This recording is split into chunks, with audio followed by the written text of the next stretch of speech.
तो ये थे मिस्र के हालात। उधर शाम में भी असद हामी फ़ौज के हाथों इंसानी हलाकतों का सिलसिला जारी है। इतलात के मुताबिक शामी फ़ौज ने हलब सूबे में बागियों के ज़ेर असर इलाकों में शदीद गोलाबारी की, जिसमें कम से कम 15 अफराद मारे गए हैं। कहा जा रहा है कि कई अफराद गोलाबारी में तबाहशुदा इमारतों के मलबे के नीचे दब गए हैं। महलूकीन में 4 बच्चे भी शामिल हैं, जबकि मुतादिद अफराद लापता बताए जा रहे हैं।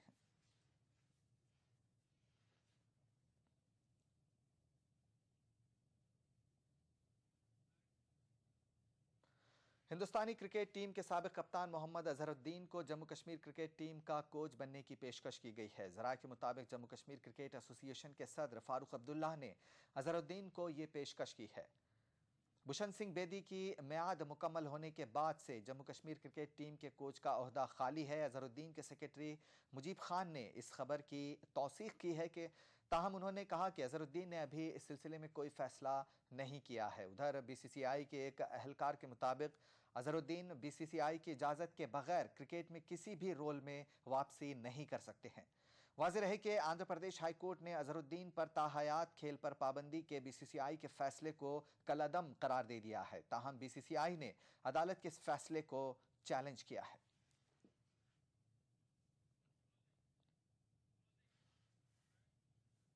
खबरनामे में फिलहाल इतना ही। इजाजत दीजिए। आदाब।